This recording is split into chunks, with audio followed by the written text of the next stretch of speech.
Powered by the Montana Television Network. This is the 530 News on Q2, Montana's news leader.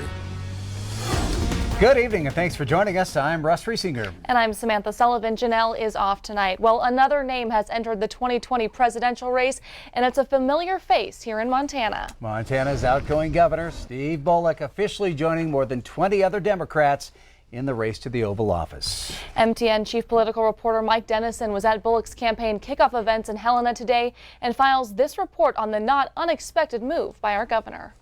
Governor Bullock officially launched his presidential bid at 4 a.m. Mountain Time, releasing a 2-minute 44-second video that outlines his campaign themes and a declaration of his candidacy.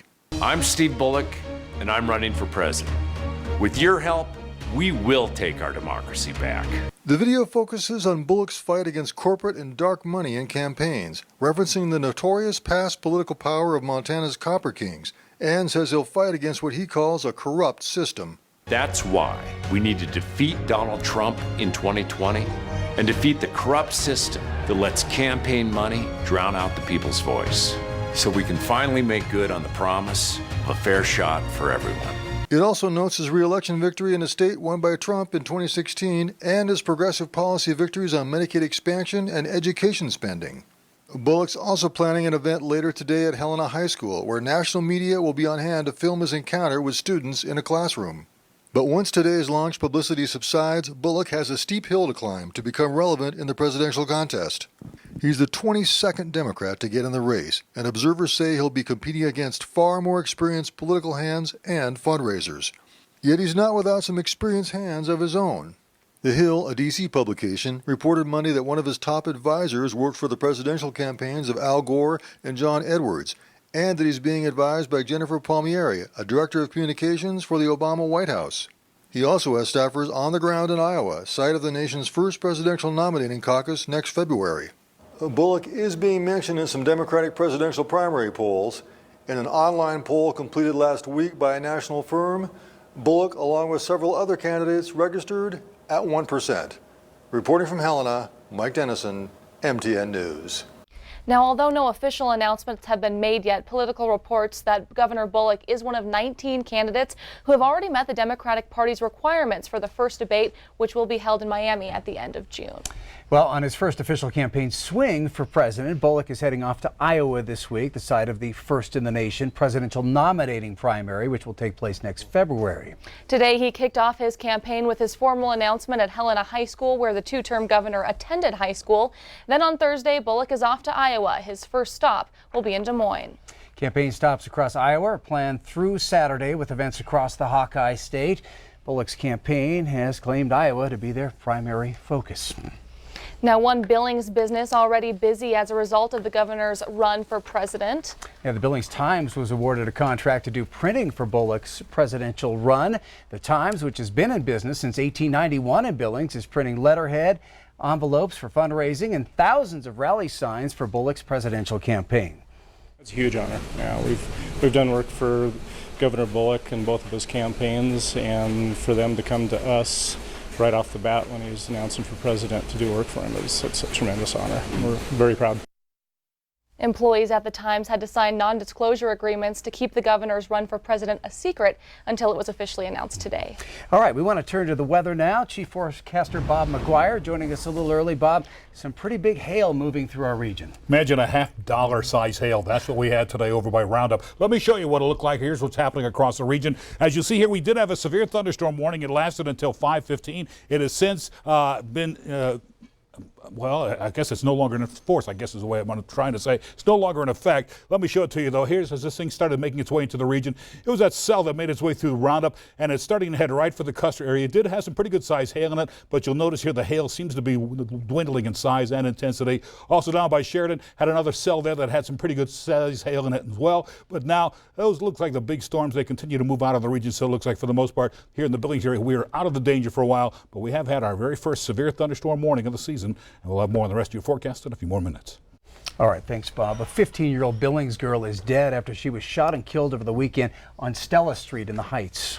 Today, we are learning more about the victim. Q2's Zoe Zandora has been following this story for us and joins us now with the latest. Zoe?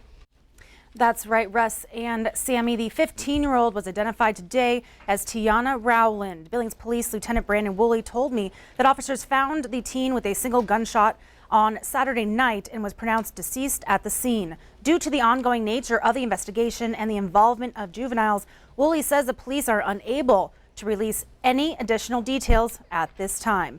No charges have been filed or arrests have been made, and police are still determining the nature of the girl's death. Now, Yellowstone County Coroner Cliff Mahoney says he was not able to disclose where she was shot, as the incident is still under investigation. For student outreach, Skyview High School, Medicine Crow Middle School, and Beartooth Elementary School all have counselors available for students, Woolley said. Now, the incident remains under investigation and there is no current threat to the public. Police have declined to disclose whether the death is being investigated as a homicide or accidental. All right, thanks, Zoe. Well, just 6 months into the job, the Billings City Administrator is getting a raise. Last night, the Billings City Council gave Chris Kukulski his 6-month job evaluation.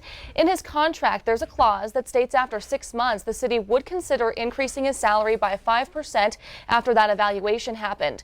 The increase bumps Kukulski's salary to up to $188,000 a year. The council did approve that raise with a vote of 8-2. Billings Mayor Bill Cole says the raise brings Kukulski's salary closer to his counterparts in cities of a similar size. I think it's important that we start moving closer to something that approximates the median of our peer cities. Chris will still be about $5,000 less in base salary than Bozeman, which is a city less than half our size, and substantially less than Casper, Fargo, Rochester, Minnesota, all of which come closer to that $200,000 neighborhoods. Council members Neese and Ewalt were the no votes. They say they believe Kukulski is doing a good job, but didn't believe a raise was appropriate given the city's dwindling finances. Well, the Billings Fire Department had to rescue 2 people that got stuck on the rims this afternoon. Firefighters responding to a call around 12:30 of 3 Billings men who were trying to climb down a 30-foot drop on the rims. They slid down the rocks. 2 of them were not able to get back up. Now, according to Billings Fire Battalion Chief Kevin Johnson, the men were looking over the rims, thought they could climb the steep edge, but instead slid down. Johnson said one of the men climbed up on his own, but the other 2 needed assistance to get back up. The fire department uses about 15 team members to make a rescue like this, and it was successful with no injuries. Well, now a mascot and school colors have been chosen for the new Gallatin High School in Bozeman. The popular choice is the Raptors, as in the prehistoric dinosaur. Yeah, it was an overwhelming favorite with the students. The Mountaineers took a close second, trailing in the final vote by just 17. And the winning colors, an overwhelming vote for black and royal blue. Well, coming up on tonight's 5:30 News, Montana joining 40 other states to help make prescription drugs more affordable. More on the investigation next. And in sports, tennis is just a hobby for Q2's Athletes of the Week. Wait till you see what they really excel at. You're watching MTN News with Janelle Slade and Russ Riesinger. Storm Tracker weather with Bob McGuire. And sports with Scott Green. This is the 5:30 News on Q2, Montana's news leader.